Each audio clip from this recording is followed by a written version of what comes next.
Musibe mutyaba na Uganda batula bano ku NEKOZ TV amanya ngabuli Jonze original Benja mukwano gwange guba gwe munundi go ogusose okubangola ba video eno muganda wange omukwano nkusaba busabi clicking a subscription button ato clicking ene kadobengo joining ku NEKOZ TV butalevo nakulwaliro nyingido n'emboozi ey'omukyala eyaliko omuyimbi waffe wakabi era nga butalevo omukyala ono bamuyita Prima Kardash era nga butalevo nakulwaliro atensazeewo mbenga mbatuusaako ebifa mu bulamu bwa mwana ono bamuyita Prima Kardash. Prima Kardash atamumanyi ye mukyala abadde afumbira Geosteady Toke era nga ye mama w'omwana we. Omukyala ono banga tono nnyo emabega kaawo abadde yakawukanako ne Geosteady era mu kubeera nti baayawukana njagadde mmanye ali mu mbeera ki after the heartbreak eyamutuukako wakati we ne Geosteady ebyabaawo n'olw'ensonga eyo nengenda nga nzija ndaba posts ze over her social media handles ng'ekintu kyasinze okukola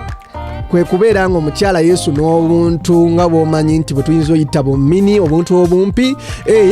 abwesunidde ddala era ng'omuntu ali single w'abeera ng'anoonya kati mu mbeera eyo Prima Kardash bwe ngenda mu maaso n'okuba nga neetegereza social media handles ze azze apostinga ebintu eby'enjawulo era nga newenjogerera amazaalibwa ga Prima Kardash gasembedde ennaku z'omwezi nga 25 October of course egenda beera birthday party ya mwana mwala ono oba omukyala ono yali mukyala wa Geosteady bamuyita Prima Kardash ennaku z'omwezi 25 October of which wasigadde ennaku ntono nnyo ya wiiki ejja ku Sunday egenda beera birthday party ya mwana mwala ono Prima Kardash. Prima Kardash obulamu yakulaga abutambuza bugenda mu maaso era nga alinawo ne initiative ye gye yakola ya Prima Lusania yakolawo hoteli ye restaurant era ndowooza abantu abagabula ku kimere.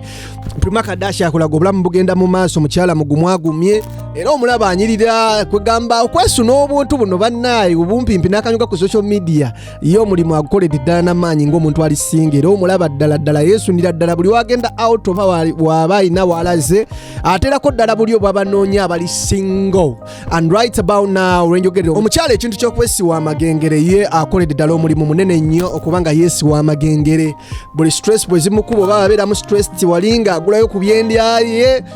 n'agamba waye kanywemu ku lwekyo nekulise stress ate omusajja ze yali andeetera engeri gye ndi single kampatinge kaneesiwa amagengere neeyagale and right about now kino kye kigenda mu maaso mu bulamu bwa mwana mwala ono bamuyita Prima Kardash mukyala wa Geosteady atamumanyi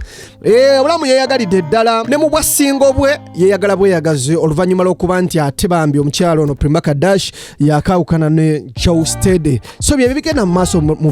byebimu ku bigenda mu maaso mu bulamu bwa Prima Kardash era nga tujja batukutuusaako ebigenda mu maaso mu bulamu bwe ebirala tujja tukuwa updates NEKOZ TV kwoli muganda wange nkusaba busabi woba osobola subscribinga please subscribe to our YouTube channel clicking a subscription button yeyo bw'omala clicking a subscription button nkusaba nyigako kukadde Prima Kardash omulabye wanyirira by the way Prima Kardash atakimanyi omukyalo ono adiringa mu bizigo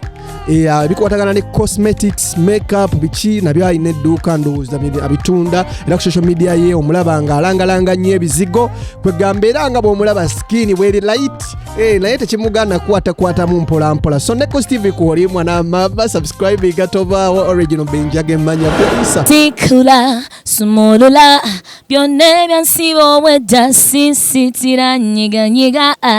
abalungi mwenna mwekumire ku NEKOZ TV you know what it is subscribe olabe ebisingawo ne original Benja tobasuwa.